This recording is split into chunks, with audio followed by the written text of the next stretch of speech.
함께 자리에서 일어나셔서 경배와 찬양으로 2월 첫째 주일 주일 예배를 하나님께 올려드리겠습니다.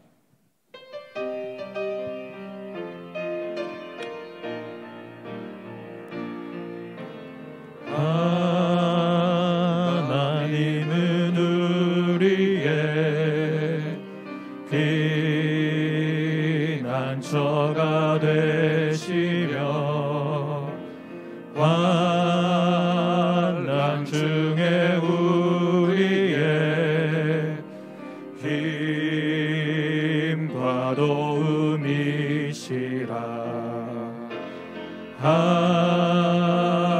하나님은 우리의 피난처가 되시며 환난 중에 우리의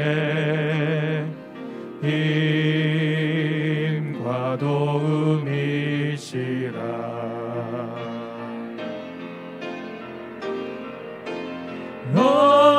너희는 가만히 있어 주가 하나님 되말지어다. 열방과 세계 가운데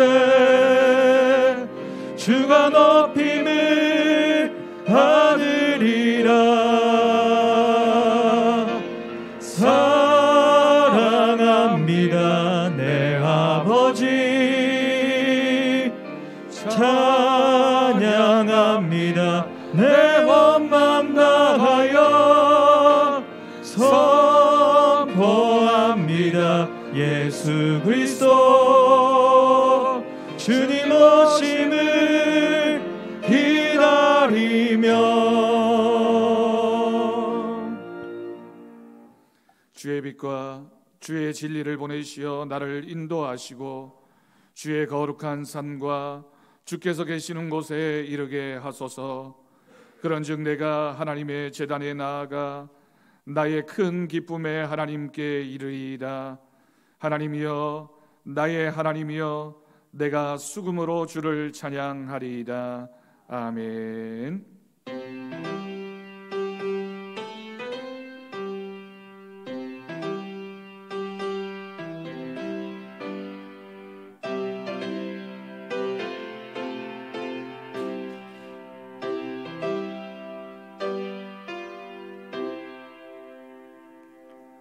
지난 한 주간 우리들의 삶의 모습을 돌아보며 우리의 죄와 허물을 고백하는 기도를 드리겠습니다.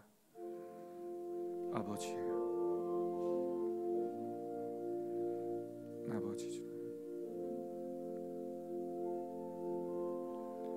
주님 우리를 불쌍히 여겨 주옵소서. 주님. 우리의 죄와 허물을 용서해 주옵소서. 아버지,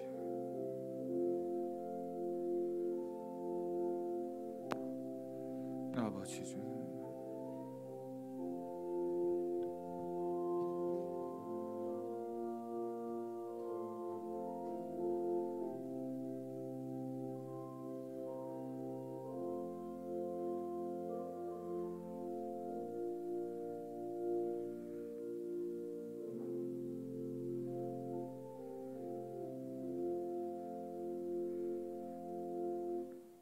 그가 우리를 대신하여 자신을 주심은 모든 불법에서 우리를 속량하시고 우리를 깨끗하게 하사 선한 일을 열심히 하는 자기 백성이 되게 하려 하심이라.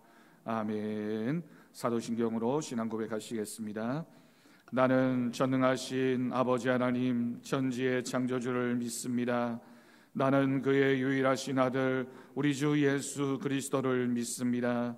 그는 성령으로 잉태되어 동정녀 마리아에게서 나시고 본디오 빌라도에게 고난을 받아 십자가에 못 박혀 죽으시고 장사된 지 사흘 만에 죽은 자 가운데서 다시 살아나셨으며 하늘에 오르시어 전능하신 아버지 하나님 우편에 앉아 계시다가 거기로부터 살아있는 자와 죽은 자를 심판하러 오십니다. 나는 성령을 믿으며 거룩한 공교회와 성도의 교제와 죄를 용서받는 것과 몸의 부활과 영생을 믿습니다. 아멘. 자리에 앉으시기 바랍니다. 찬송가 6장 함께 찬양하겠습니다.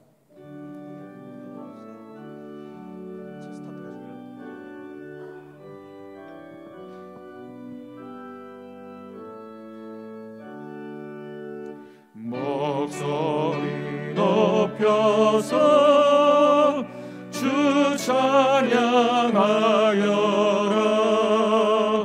영광과 권세와 존귀와 위엄이 오늘이 다스리시는 만왕의 왕께 돌려라.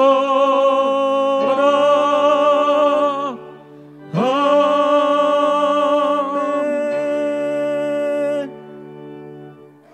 성시교도 교동문 57번입니다.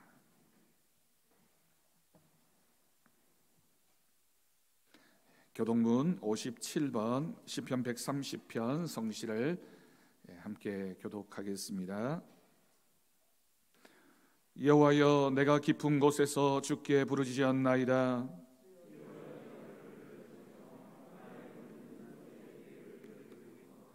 여호와여, 주께서 죄악을 지켜보실진대 그러나 사유하심이 주께 있음은 나 곧 내 영혼은 여호와를 기다리며 파수꾼이 아침을 기다림보다 내 영혼이 주를 더 기다리나니 이스라엘아, 여호와를 바랄지어다.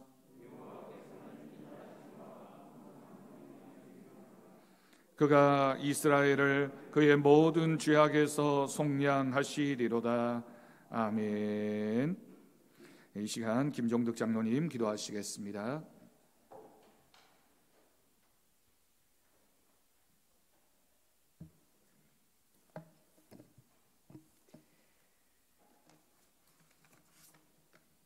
거룩하시고 자비로우신 하나님, 금방 끝날 것 같았던 코로나가 1년이 넘도록 지속되는 가운데 우리들의 생활의 패턴이 바뀌고 환경도 변하고 우리가 드려야 할 예배도 온전히 드리지 못하는 어려운 시기입니다. 요소요소마다 근심스러움과 어려움이 도사리고 있는 시기이지만 그래도 예배를 사모하며 이 자리에 나와 주께 영광 돌리는 우리들의 가슴에 말씀으로 감동을 간직하며 영광 드리는 귀한 예배의 시간이 되게 하여 주시옵소서. 희망의 봄을 재촉하는 입춘도 찾아왔고 민족의 명절인 설도 변함없이 이번 주에 맞이하지만 여전히 우리들의 마음은 춥고 쓸쓸합니다. 기쁨을 같이 나누어야 할 부모님과 형제들의 만남도 원만하지 못합니다. 우리가 이전에 누렸던 평상의 삶이 얼마나 감사했던가를 생각하면서 항상 기뻐하고 범사에 감사하며 쉬지 말고 기도할 때에 간구하는 날에 응답하신다는 시편의 말씀처럼 이 어려운 환경에서 벗어나는 은혜도 허락하여 주시옵소서. 코로나로 긴장하는 이 시기에 교회의 이름 아래 행해지는 일부 목회자와 소수 교회에 지탄받는 일로 인해 사회와 교인들은 실망시키고 교회의 신뢰를 실추시키는 현상들을 바라보면서 행여나 연약한 우리들의 신앙이 주님과 멀어질까 염려도 하지만 그 무엇보다도 주님을 우리들의 사랑에서 끊을 수 없음을 고백하면서 주님 앞으로 더 가까이 나아가는 기회가 되게 하여 주시옵소서. 하나님, 지금은 이 자리 예배드리는 숫자는 적고 조심스러운 가운데 예배드리지만 그래도 교인 한 사람 한 사람이 목회자 중심으로 하나 되는 교회의 은혜로움에 진심으로 감사를 드립니다.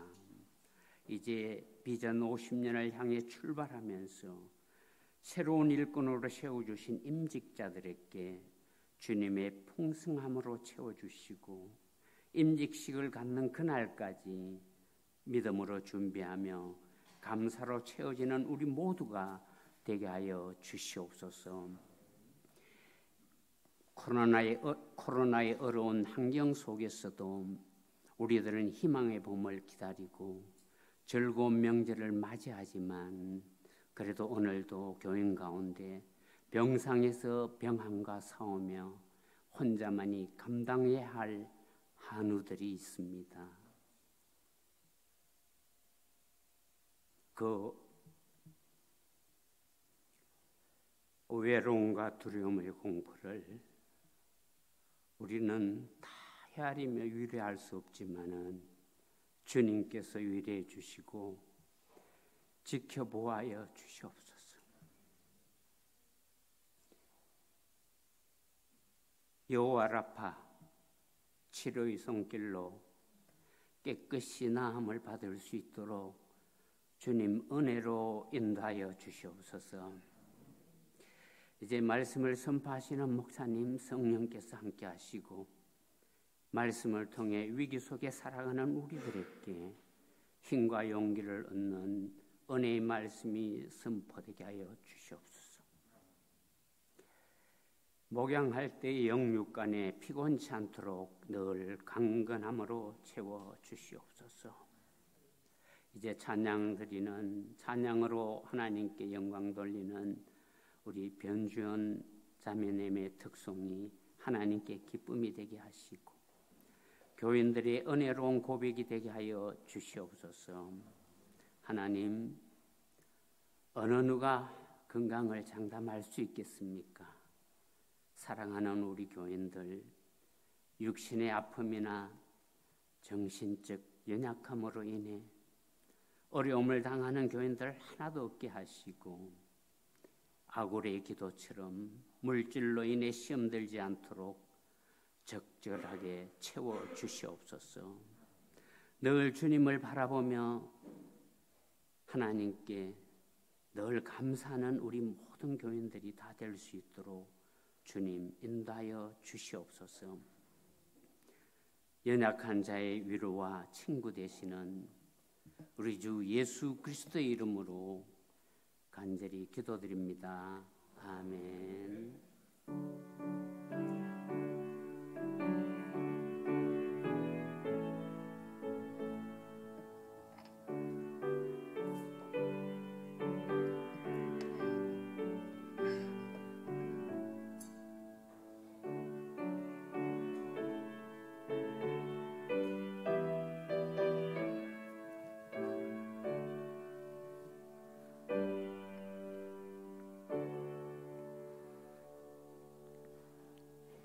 이 시간 우리에게 주신 하나님 말씀은 구약성경 시편 32편 1절에서 11절까지 말씀입니다. 구약성경 824쪽이 되겠습니다. 시편 32편 1절에서 11절까지 말씀, 이 시간 우리에게 주신 하나님 말씀으로 믿고 제가 봉독하겠습니다. 허물의 사함을 받고 자신의 죄가 가려진 자는 복이 있도다. 마음에 간사함이 없고 여호와께 정죄를 당하지 아니하는 자는 복이 있도다. 내가 입을 열지 아니할 때에 종일 신음함으로 내 뼈가 쇠하였도다. 주의 손이 주야로 나를 누르시오니 내 진액이 빠져서 여름 가뭄에 마름같이 되었나이다.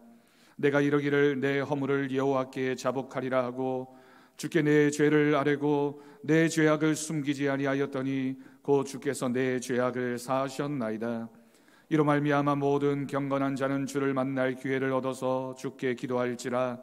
진실로 홍수가 범람할지라도 그에게 미치지 못하리이다. 주는 나의 은신처이오니 환난에서 나를 보호하시고 구원의 노래로 나를 두르시리이다. 내가 내 갈 길을 가르쳐 보이고 너를 주목하여 훈계하리로다. 너희는 무지한 말이나 노새같이 되지 말지어다. 그것들은 제갈과 굴레로 단속하지 아니하면 너희에게 가까이 가지 아니하리로다. 악인에게는 많은 슬픔이 있으나 여호와를 신뢰하는 자에게는 인자하심이 두루리로다. 너희 의인들아 여호와를 기뻐하며 즐거워할지어다. 마음이 정직한 너희들아 다 즐거이 외칠지어다. 아멘. 이 시간 변주원 성도 하나님 앞에 찬양 올려드리겠습니다.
찬양 하나님께서 기뻐 받으실 줄로 믿습니다. 오늘도 주님이 주시는 귀한 말씀의 은혜가 우리 모두의 심령 가운데, 또 우리 사랑하는 성도들의 가정과 우리가 섬기는 교회 가운데 하나님의 은혜의 말씀으로 전해지기를 주님의 이름으로 간절히 축복합니다. 여러분, 벌써 2월이 되었습니다. 새해를 시작했고요, 두 번째 달을 맞이했습니다. 연세 드신 분들이 종종 그런 말씀들을 하십니다. 한 달 헐어 놓으면 그 한 달 언제 이렇게 끝나는지 모르겠다. 한 해 헐어 놓으면 금방 지나가더라라는 말씀이 마음에 정말 와닿는 것 같습니다. 2월은 그런데다가 작은 달입니다. 다른 달에 비해서 이틀이나 3일이 짧은 그런 달입니다. 거기다 보통 2월에 설 명절이 있는 경우도 있어서 2월이라고 하는 달은 얼마나 빨리 지나가 버리는지 모릅니다. 그런데 여러분, 생각해 보면 2월이 짧은 것도 은혜입니다. 2월이 길다면 추운 겨울도 더 길어지지 않겠습니까? 인생이 선악곱창이만큼 작은 것도 짧은 것도 은혜이고, 그런 인생도 우리 주님의 은혜로 살아가는 우리이기에 오늘 우리가 함께 들은 이 찬양의 가사의 고백에서처럼 은혜 아니면 우리가 살아갈 수 없음을 오늘 말씀을 통해서도 우리가 확인하며 고백할 수 있기를 간절히 바랍니다. 여러분에게 한 가지 질문을 드립니다. 1,000원짜리 800장이 나을까요? 100만 원짜리 수표 한 장이 나을까요? 계산해 보시겠습니까? 쉽게 생각하면 1,000원짜리 800장이니까 숫자도 많고 또 부피도 크니까 더 마음이 쏠릴 수밖에 없을 것입니다. 하지만 그래봐야 80만 원입니다. 한 장이지만 100만 원짜리 수표 한 장은 100만 원입니다. 인생의 시간이 길면 좋겠지만 그리스도인에게 있어서 그 인생의 가치는 길고 짧음에 있는 것이 아니라 오늘 우리가 어떻게 하루를 사느냐에 따라서 그 하루가 100날만큼, 아니 100년만큼의 가치가 있는 하나님이 채워주시는 은혜의 하루가 되어질 것을 믿습니다. 예수님 한 분이 우리에게는 세상에서 누리는 100가지 것보다 예수님 한 분으로 인해서 주어지는 은혜가 이 세상 가운데 우리가 얻을 수 있는 100가지의 복보다 더 큰 은혜라는 사실을 우리가 꼭 기억할 수 있기를 간절히 바랍니다. 여러분, 우리가 2021년을 시작하면서 회복이라는 주제로 한 해를 시작했습니다. 회복이라고 하는 말은 옛날에 좋았던 그때로 돌아간다라고 하는 의미입니다. 만약 나빴던 때로 돌아간다면 그게 무슨 회복이겠습니까? 그래서 여러분, 회복이라는 말은 변화를 전제로 하고 있습니다.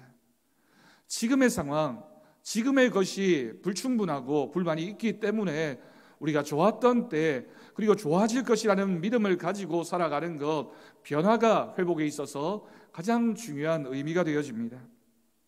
믿음은 그래서 변화입니다.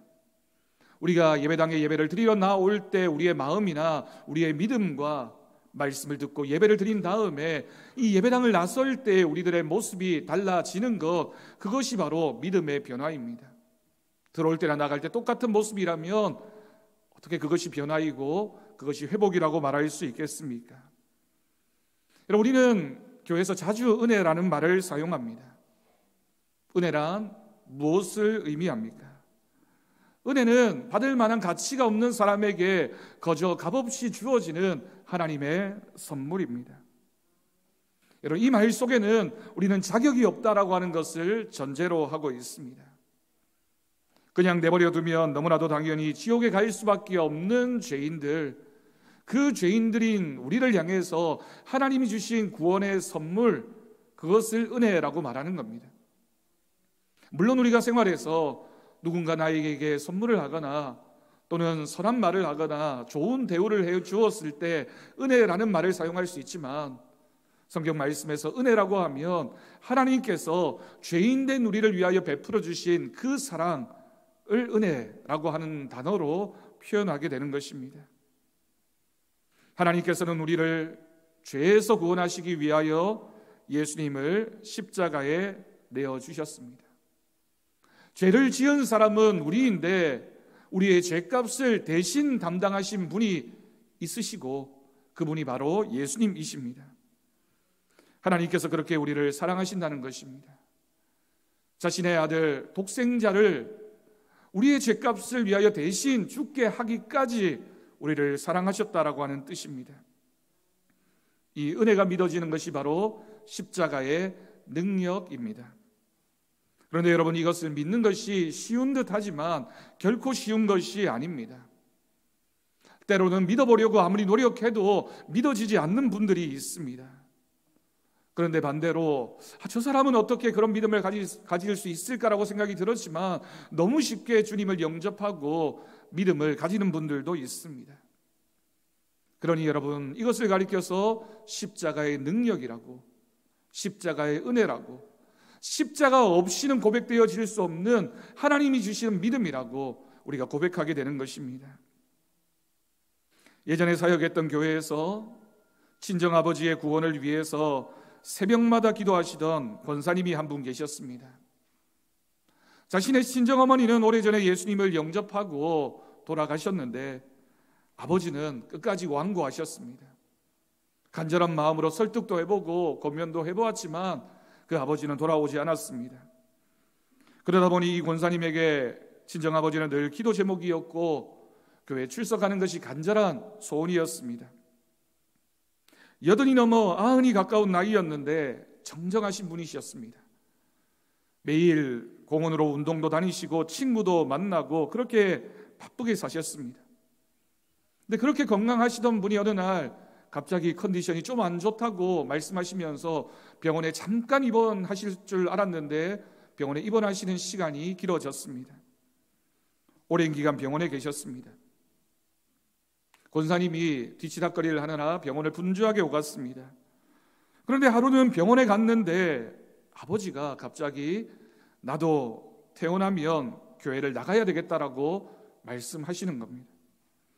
깜짝 놀라서 아버지에게 어떻게 그런 생각을 하셨냐고 물으니 하시는 말씀이 병원에 가만히 누워서 같은 병시에 있는 사람들을 가만히 지켜보는 것이 낙이었다고 합니다. 그런데 맞은편에 교회 다니는 한 분이 입원을 하셔서 저 사람 교회 다니는구나, 우리 딸도 교회 다니는데 이런 생각을 하고 유심히 지켜보셨습니다. 그런데 어느 날 목사님이 신방을 오셔서 기도도 해주시고 어느 날은 젊은 여사 2명이 집사님이나 권사님이겠죠.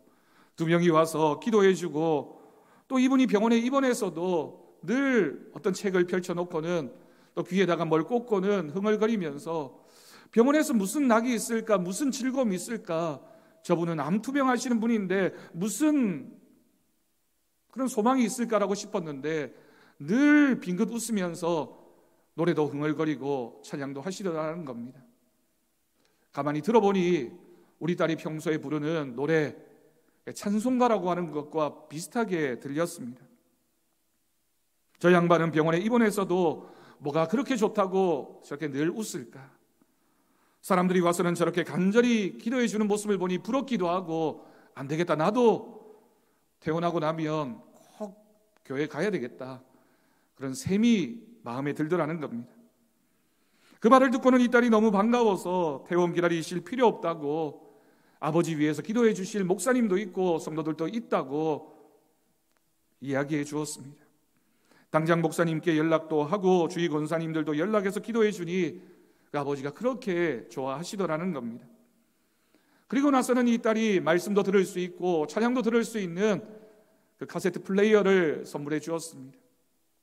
아버지가 시간이 날 때마다 성경 말씀도 듣고 설교 말씀도 듣고 또 찬양도 들으면서 그렇게 기쁜 마음으로 병원 생활을 하셨습니다. 그리고 몇 달 후에는 목사님을 초청해서 병상에서 세례도 받으셨습니다. 그리고 얼마 지나지 않아 그 아버지가 천국 가셨습니다. 이 딸이 병원에서 가만히 생각해 보니 세례를 받으시면서 내가 태어나면 니네 교회 목사님 내가 식사 한번 크게 한번 대접해 주어야 되겠다라고 말씀하시던 그 모습이 생각이 났습니다. 여러분, 이것이 은혜입니다. 하나님의 은혜입니다. 예수 믿는 것이 쉬운 일이 아닙니다. 한 사람 예수 믿게 만드는 것, 내가 아무리 간절히 원해도 그게 결국 쉬운 일은 아닙니다.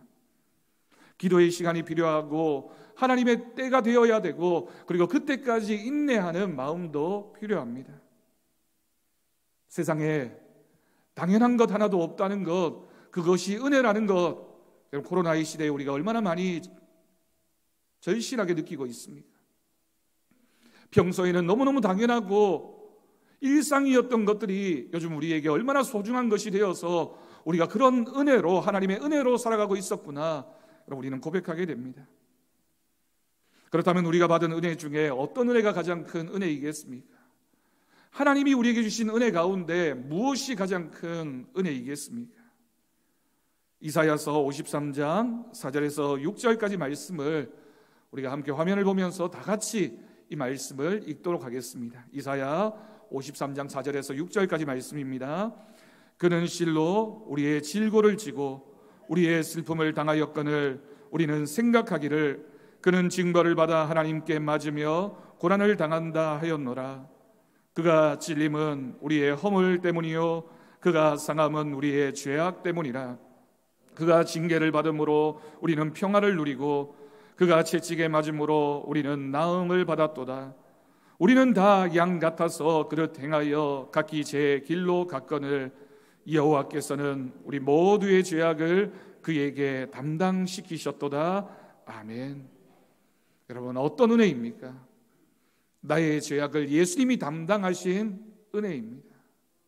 분명히 내 죄인데 그 죄를 담당해 주신 예수님이 계시다는 것, 그것이 바로 은혜입니다. 로마서 5장 6절에서 8절까지의 말씀은 제가 읽겠습니다. 우리가 아직 연약할 때의 기약대로 그리스도께서 경건하지 않은 자를 위하여 죽으셨도다. 의인을 위하여 죽는 자가 쉽지 않고 선인을 위하여 용감히 죽는 자가 혹 있거니와 우리가 아직 죄인 되었을 때에 그리스도께서 우리를 위하여 죽으심으로 하나님께서 우리에 대한 자기의 사랑을 확증하셨느니라. 아멘. 여러분, 어떤 은혜입니까? 죄인 된 나를 위해서 그리스도께서 십자가에 달려 죽으신 은혜입니다.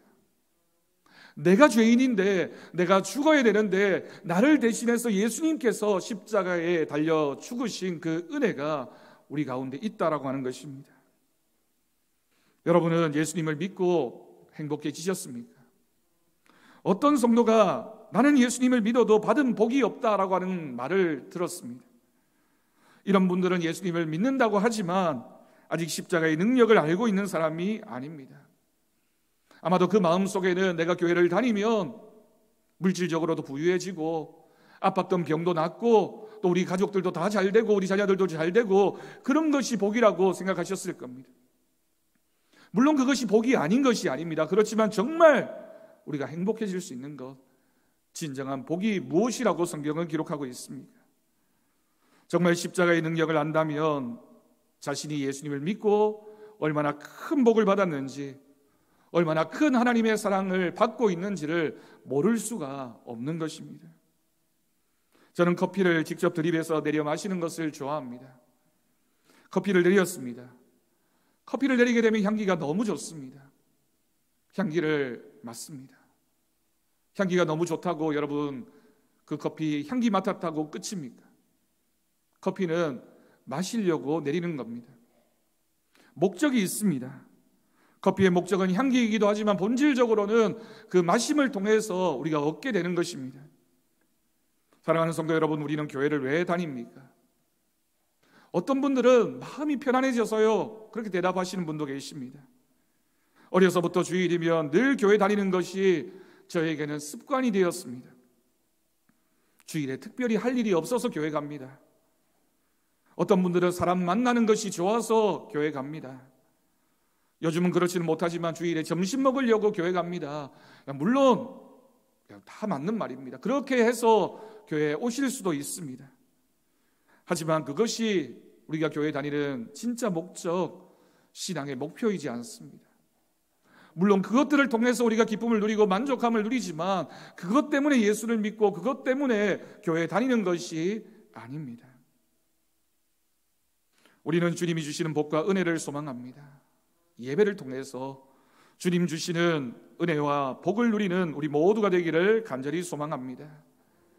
그 복의 핵심은 십자가에서 우리를 위하여 죽으신 예수님을 믿을 때 주어지는 죄 사함의 은혜, 용서의 은혜, 구원의 은혜, 그리고 하나님 나라에서 살아가는 그 복, 하나님의 자녀가 되었다라는 복인 줄로 믿습니다. 여러분, 우리는 예수님을 믿고 난 뒤에 어떤 복을 받았다라고 말할 수 있습니까?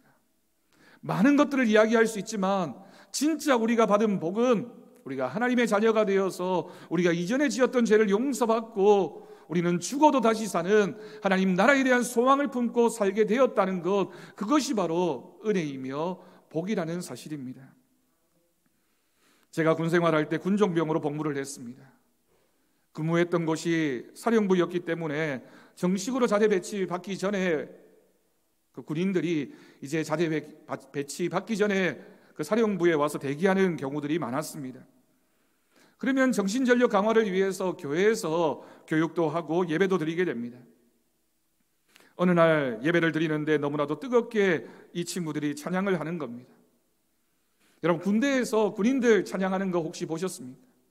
얼마나 뜨겁게 찬양하는지 모릅니다. 그 중에서도 실로암이라는 찬양을 너무 좋아해서 그 찬양 부를 때는 춤도 추고 율동도 하면서 정말 뜨겁게 간절한 마음으로 찬양을 합니다. 요즘은 군대에서 먹을 것이 많지만 그때는 예배 다 마치고 나서 나눠주는 야쿠르트 하나, 초코파이 하나도 군인들이 참 좋아했습니다. 혹시라도 못 받게 될까 봐 노심초사하면서 그것 하나 바라고 교회에 오는 친구들도 많았습니다. 그것을 나눠주는 일을 제가 했습니다.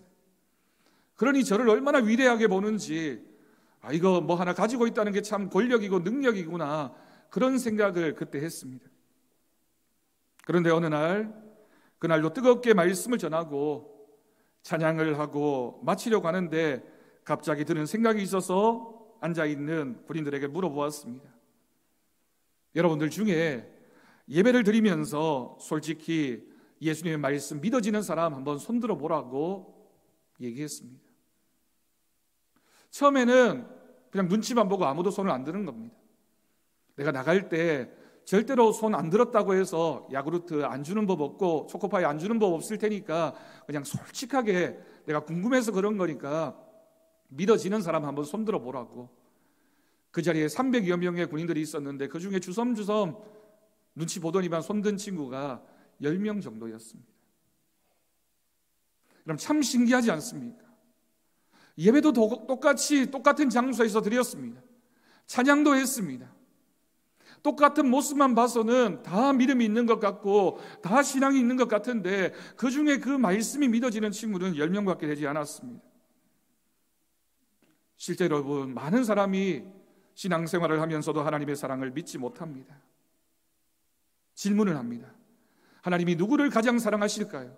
하나님이 누구에게 가장 큰 은혜를 베푸셨습니까? 라고 물어보면 어떤 분들은 누군가를 떠올리면서 저 장로님은 참 많이 복을 받았으니까 저 장로님을 특별히 하나님이 사랑하시지. 저 권사님 정도면 하나님이 사랑하셔서 참 많이 채워주셨지. 그럼 부러운 마음이 드는 사람이 있습니까? 그런 마음이 들었다면 아직 우리가 예수님을 인격적으로 만나지 못한 것입니다. 조금 전에 읽었던 말씀 로마서 5장 8절 말씀을 보면 우리가 아직 죄인 되었을 때에 그리스도께서 우리를 위하여 죽으심으로 하나님께서 우리에 대한 자기의 사랑을 확증하셨느니라. 아멘. 여러분, 생각해 보십시오. 나는 지옥에 가야 마땅한 죄인이었습니다. 그런데 하나님께서 나를 사랑하셔서 예수님에게 십자가를 지게 하셨습니다. 그 은혜로 우리가 구원을 받았습니다. 지금은 예수님께서 우리 안에 들어와 계십니다. 우리는 예수님을 믿는 사람이 되었고 예수님과 함께하는 사람이 되었습니다. 그러면 하나님이 제일 사랑하시는 사람이 누구입니까? 죄인이었지만 십자가의 은혜로 용서함을 받고 이제는 예수님과 함께 사는 나를 하나님이 가장 사랑하시고 나에게 주신 은혜가 가장 큰 은혜라는 사실입니다. 이 사실을 모르는 바가 아니지만 진정한 믿음이 없으니 좋은 환경을 찾게 되고 형편이 좋아 보이는 그 사람이 부럽고 저 사람이 하나님의 복을 받은 사람이 아닌가라고 우리가 생각하게 되는 것이죠. 토끼와 거북이의 경주에 관한 유명한 이야기가 있습니다. 거북이가 이겼습니다. 거북이가 돌아와서는 숲속의 여러 동물 친구들에게 이 사실을 자랑했습니다. 과장을 좀 못해서 리얼하게 설명을 하면서 내가 토끼랑 경주를 했는데 달리는 동안 내내 지는 줄 알았어. 정말 어려웠어. 숲속 친구들이 궁금해서 물었습니다. 우리가 알기로는 네가 느린 걸로 아는데 어떻게 해서 이긴 거야? 억지로 이겼어. 말도 마라. 자기의 무용담을 곁들여서 설명을 하는 겁니다. 가만히 듣고 있던 한 친구가 이 거북이에게 이렇게 이야기했습니다. 야, 다음에는 네 등에 있는 그 등껍질, 그 가방 같은 거 그거 좀 벗어놓고 달리면 훨씬 더 토끼를 쉽게 이길 텐데 라고 조언을 해주었습니다. 거북이가 가만히 생각해 보니 나는 왜 이렇게 무거운 걸 짊어지고 늘 살고 있을까? 이거 벗어두면 더 빨리 달릴 수 있을 텐데 다음에는 더 쉽게 이길 텐데 라는 생각이 들었습니다. 나무에 등을 대고 열심히 문질렀습니다. 여러분, 그런다고 그 등껍질이 벗겨집니까? 자신의 아버지에게 아빠 거북이한테 가서 졸랐습니다. 아빠 이거 떼줘요. 아빠가 다 일렀습니다. 이건 떼어지는 게 아니란다. 이게 있어야지만 네가 거북이인 거야. 여러분, 그렇습니다. 거북이 등이 불편해 보여도 그건 떼어낼 수 있는 것이 아닙니다. 거북이는 그것을 한평생 사는 동안 짊어지고 살아가야 하는 그런 존재로 태어났습니다. 여러분, 우리들은 그리스도인들입니다. 우리는 십자가를 지고 살아가는 사람들입니다. 십자가가 때로는 무겁게 느껴지고 불편하게 느껴지고 이것만 없으면 내가 더 편해질 것 같은데, 행복해질 것 같은데 라는 생각을 합니다. 살아가면서 경험하는 여러 환경적인 문제들, 어려움들, 질병, 자녀의 문제, 경제적인 문제, 많은 어려움들이 생길 때마다 이것만 없으면 내가 더 행복해지지 않을까, 이것만 없으면, 이런 걱정만 없으면 내가 더 자유롭게 살 텐데. 그런데 여러분, 하나님께서 우리에게 주신 십자가이기에 그 십자가가 있기 때문에 오늘 내가 지고 가는 이 십자가가 나를 그리스도인으로 만들어주는 것입니다. 십자가를 지고 살아가는 인생입니다. 여러분, 그것을 은혜라고 합니다. 그것을 알고 믿는 것이 은혜입니다. 그것이 믿어지는 것이 은혜이며 그리스도인은 그것을 믿고 살아가는 사람들입니다. 여러분, 우리는 모두 죄인입니다. 만약 우리의 죄가, 과거의 죄가 다 드러난다면 얼마나 두려운 일이겠습니까? 지금까지 여러분을 사랑하고 존경했던 사람들이 여러분들을 어떻게 생각하겠습니까? 나만 알고 있는 비밀스러운 부분, 내가 과거에 지었던 모든 죄를 만천하에 공개되어진다면 누구도 자신 있게 살 수 있는 사람은 없을 것입니다. 그런데 여러분, 하나님 앞에서는 어떨까요? 우리가 천국 문 앞에 섰을 때 우리의 지난 과거의 모든 기록이 다 그대로 남아있다면 그것을 하나하나 하나님께서 말씀하시면서 네가 천국에 들어올 자격이 있느냐라고 물으신다면 우리의 마음은 어떻겠습니까? 그러나 복음은 우리의 죄가 십자가의 보혈로 깨끗하게 되었다라고 말합니다. 오늘 우리가 읽은 시편 32편의 1절 말씀을 보면 허물의 사함을 받고 자신의 죄가 가려진 자는 복이 있다라고 말씀하셨습니다. 우리는 죄인인데 하나님께서 우리의 죄를 눈감아 주시는 겁니다. 하나님의 사랑입니다. 하나님의 은혜입니다. 그래서 우리가 천국에 가보면 죄가 가려지고 씻김 받은 복이 가장 큰 복임을 알게 됩니다. 그 자리에서는 세상에서 우리가 얻을 수 있는 어떤 복도 다 의미가 없습니다. 세상 사는 동안에야 물질의 복, 건강의 복, 성공의 복이 다 귀하지만 우리가 주님 앞에 서는 그날에는 죄 사함을 받았다는 복보다 더 큰 은혜와 복은 없습니다. 속죄함의 은혜가 가장 큰 복입니다. 여러분, 꼭 기억하십시오. 십자가의 능력은 하나님께서 나를 사랑하신다는 것이 믿어지는 것입니다. 우리가 믿음이 있다면 다른 것 다 잊어버려도 잊지 말아야 할 것, 하나님께서 나를 사랑하셔서 자신의 독생자 예수 그리스도를 우리를 위하여 십자가에 내어주신 것, 그래서 우리의 모든 죄가 용서함 받았다는 것을 믿는 것, 여러분 그것은 신앙의 가장 기본이고 그것을 날마다 잊지 않는 데에서 우리의 은혜와 우리의 복이 시작됨을 믿습니다. 우리의 죄가 십자가에서 완전히 용서되었습니다. 감추어졌습니다. 안타까운 것은 예수님을 믿으면서도 속죄의 은혜를 누리지 못한 채 죄책감에 사로잡혀 살아가는 사람들이 얼마나 많은지 모릅니다. 예수님을 믿고 있는데, 열심히 교회를 출석하고 봉사하고 있는데 아직도 여전히 마음속에 죄책감이 자리 잡고 있는 것입니다. 책에서 읽은 어느 권사님의 이야기입니다. 아주 오래전에 일제강점기 때 일어났던 일입니다. 이 권사님이 17살에 시집을 갔습니다. 그런데 남편이 곧바로 징용을 가는 바람에 남편과 같이 살지 못하게 됩니다. 설상가상으로 임신을 한 채 친정으로 돌아왔습니다. 친정으로 돌아오면서 마음이 너무 무겁게 느껴졌습니다. 당시는 나무 껍질도 벗겨 먹던 어려운 시절이었기 때문에 9 식구나 되는 친정에서 내가 어떤 얼굴로 살아갈 수 있을까 너무 부담스러운 마음으로 친정으로 돌아왔습니다. 친정 식구들의 눈길이 따가웠습니다. 그런데 아이를 낳고 보니 쌍둥이였습니다. 17살에 어린 산모로서는 그 상황을 혼자서 감당할 수가 없었습니다. 나 혼자 돌아온 것도 얼마나 힘든 것인데 내가 이 두 아이를 어떻게 키울 수 있을까? 어떻게 할 수 있을까라는 마음이 들었습니다. 그래서 한 아이는 어쩔 수 없이 젖을 주지 않았고 그 아이는 죽었습니다. 권사님에게 이 사실은 누구에게도 말하지 못하는 비밀이었고 예수님을 영접했지만 이 죄짐을 평생 지고 살았습니다. 교회 권사님이 되셨지만 하나님 앞에 가면 내가 이 죄를 어떻게 말할 수 있을까? 하나님은 다 알고 계시는데 내가 뭐라고 얘기할 수 있을까?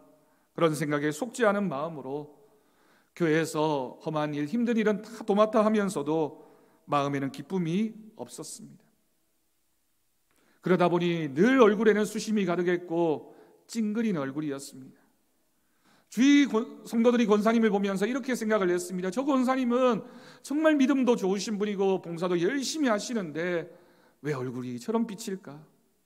왜 늘 찡그린 얼굴로 그렇게 계시는 걸까? 좀 웃었으면 좋겠다라는 말을 했습니다. 시간이 지나고 어느 날 권사님이 견디다 못해 목사님께 용기를 내어서 가슴속 깊이 묻어두었던 그 사연을 말씀드렸습니다. 목사님은 권사님의 이야기를 다 듣고 나더니 단순하게 무심코 한 말씀을 주셨습니다. 예수님의 십자가의 은혜로 권사님의 죄가 이미 용서받았습니다. 하나님은 여전히 권사님을 사랑하십니다. 아마도 목사님도 그 얘기를 듣고 뭐라고 얘기해 줘야 될까?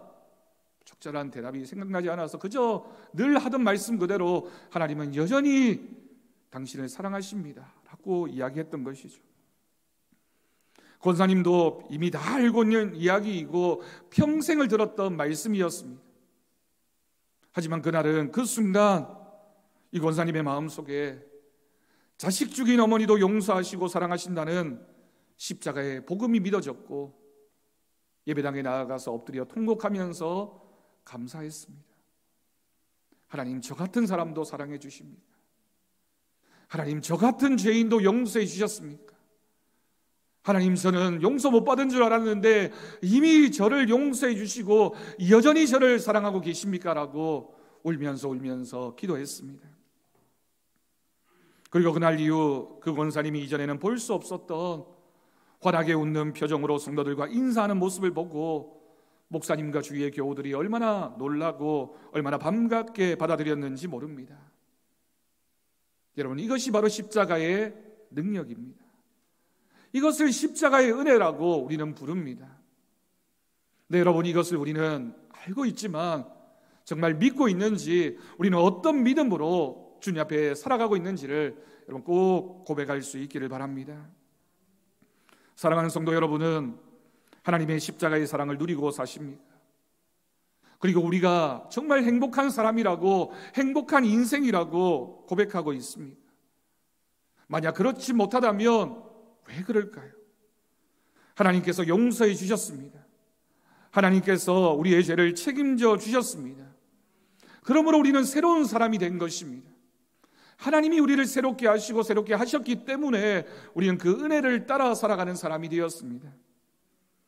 고린도후서 5장 17절 말씀, 그런즉 누구든지 그리스도 안에 있으면 새로운 피조물이라 이전 것은 지나갔으니 보라 새 것이 되었도다. 아멘. 해 아래 새 것이 없지만 예수 그리스도의 은혜로 우리는 새로운 피조물, 새로운 사람이 된 줄로 믿습니다. 여러분 믿으십니까? 아멘입니다. 하나님이 우리를 용서하시고 우리에게 은혜를 주셨고 우리는 그 믿음으로 살아가는 사람들입니다. 그 믿음으로 시작하고 새로운 마음으로 시작하는 우리 모두가 될 수 있기를 간절히 바랍니다. 어려운 시대를 살아가는 우리 모두에게 여전히 십자가는 하나님의 위로이며 하나님이 우리에게 주신 유일한 소망입니다. 우리에게 무슨 소망이 있습니까? 우리가 무엇을 보고 위로를 느낄 수 있습니까? 그 사실을 믿고 당연한 것이 아니라 이 모든 것이 하나님의 은혜임을 고백하는 우리에게 하나님이 주시는 은혜가 있을 줄로 믿습니다. 오늘 이 말씀을 우리의 마음속에 진정한 믿음으로 고백하면서 우리가 어떤 복을 누리며 어떤 사랑을 받은 사람으로 살아가고 있는지를 믿음으로 고백하는 저와 여러분의 귀한 고백이 되어지기를 간절히 축원합니다. 기도하겠습니다. 하나님 아버지 감사합니다. 오늘도 우리를 이 자리에 불러주시고 이 말씀을 통하여 새로운 사람이 된 그 은혜를 누리며 살아가게 하여 주옵소서. 주님의 은혜, 주님이 주시는 복을 고백하게 하시고 주님 말씀 앞에 믿음으로 나아가게 하여 주옵소서. 감사드리옵고 예수님의 이름으로 기도드립니다. 아멘. 찬송가 436장 부르면서 봉헌하도록 하겠습니다.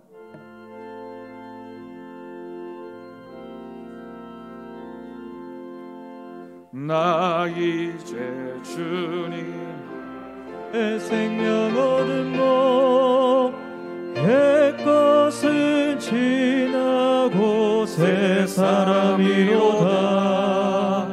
그 생명 내 맘에 강같이 흐르고 그 사랑 내게서 해같이 빛난다. 영생을 누리며 주 안에 살리라.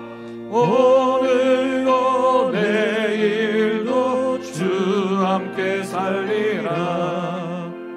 주 안에 감추인 새 생명 얻으니 이전에 줬던 것 이제는 값없다.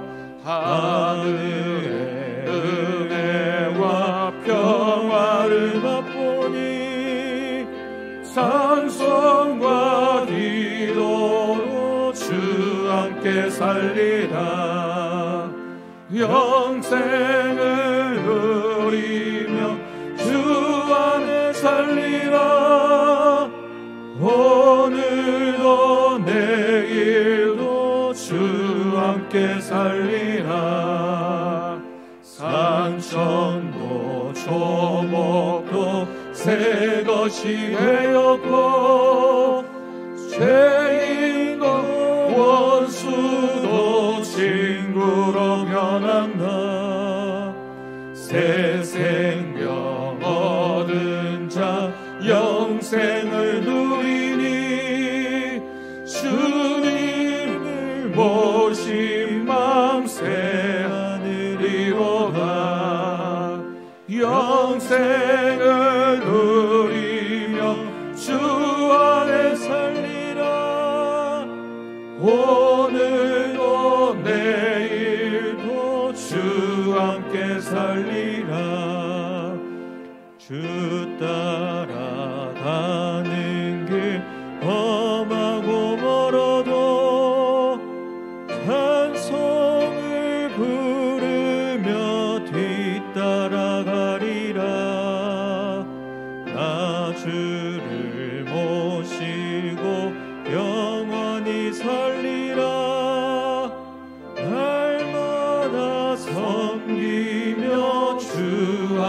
살리라.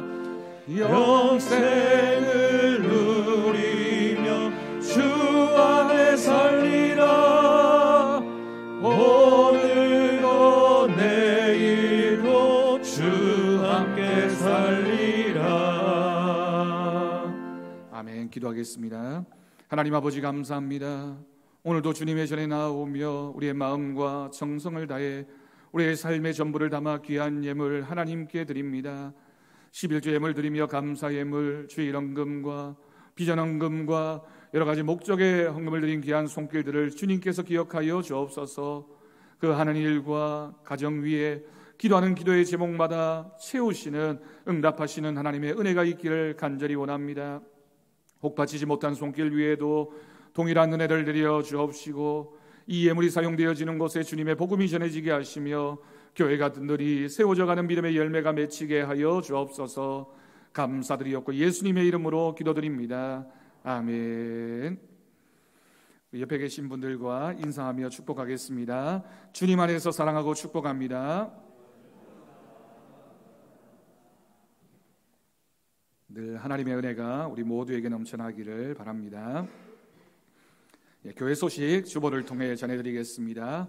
코로나19가 계속되어지고 있습니다. 방역을 위해서 여러분 계속해서 협조해 주시기를 바랍니다. 정규 예배 외 모임은 제한되고 온심표 운영도 잠정적으로 중지합니다. 5인 이상 사적 모임, 그리고 마스크 착용, 식음료 취식 금지, 교회 외부 모임 참석 금지 등 방역 수칙에 적극적으로 협조해 주시기를 부탁드립니다. 우리 매월 첫째 주일은 비전 헌금 주일로 지키고 있습니다. 그리고 매월 첫째 주일 저녁에는 각 가정에서 하늘 양식 가정 예배를 드립니다. 순서지를 가져가시고 또 예배와 함께 하나님 주시는 그 복을 누리는 가정이 되어지기를 바랍니다. 지난 1월 달에는 예배를 드리시고 새 가정에서 인증 사진을 보내주셔서 제가 작은 선물을 드렸습니다. 오늘도 예배를 드리시고 각 가정에서 인증 사진을 보내주시면 제가 작은 선물을 준비해서 드리도록 하겠습니다. 이번 주간에는 설 명절이 있습니다. 민족 고유의 명절을 맞아서 각 가정에 주시는 주님이 주시는 은혜와 복이 넘쳐나기를 바랍니다. 명절 가정 예배 순서지를 준비해 두었습니다. 필요하신 대로 가져가시고요.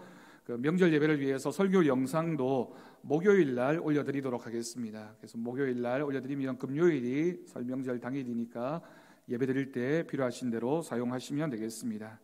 그럼 명절 기간 11일 목요일부터 13일 토요일까지 새벽 기도회는 개인 기도회로 드리도록 하겠습니다. 교회에서는 모이지 않습니다.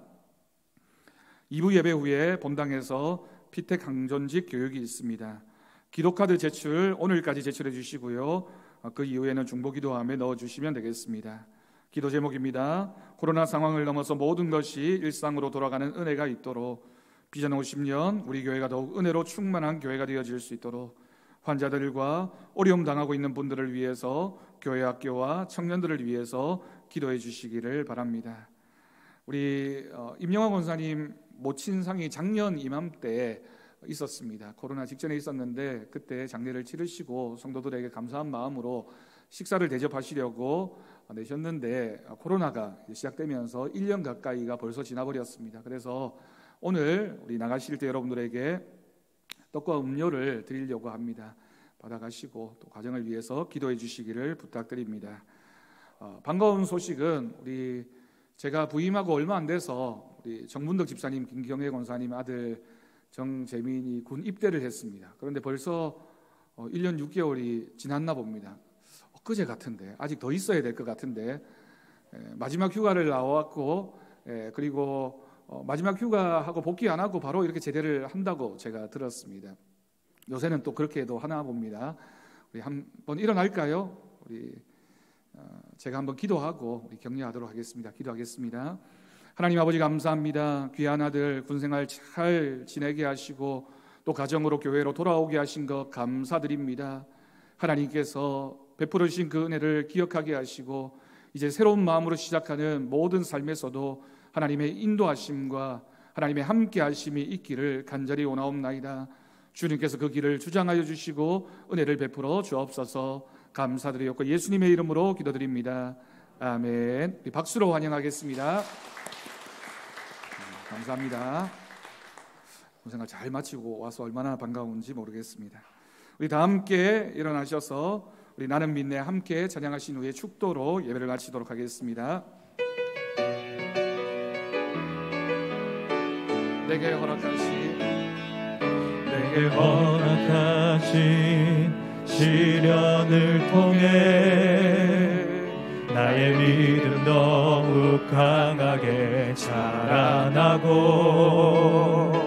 험한 산과 골짜기 지나는 동안 주께 더 가까이 나를 이끄시네. 내가 겪는 시험이 어렵고 힘겨워도 내 주님보다 크지 않네. 내 앞에 바다가 갈라지지 않으면 주가 나로 바다 위 걷게 하리. 나는 믿네. 주의 능력으로 내 삶 새롭게 되리. 나는 믿네. 주의 능력으로 담대히 나가리라. 주와 함께 싸워 승리하리라. 날마다 믿음으로 나 살아가리. 나는 믿네. 나는 믿네. 주의 능력으로 내 삶 새롭게 되리. 나는 믿네. 주의 능력으로 담대히 나가리라. 주와 함께 싸워 승리하리라. 날마다 믿음으로 나 살아가리. 우리 주 예수 그리스도의 은혜와 하나님 아버지의 극진하신 사랑하심과 성령님의 돌보시고 교통하심이 오늘 말씀 기억하며 용서하시는 은혜로 새로운 사람이 된 줄 믿고 믿음으로 살아가기로 결단하는 우리 사랑하는 성도들을 위해, 사랑하는 성도들의 가정 위에, 사랑하는 서부제일교회 위에, 이 나라 이 민족 열방 가운데 이제부터 영원까지 함께 하시기를 간절히 축원하옵나이다. 아멘.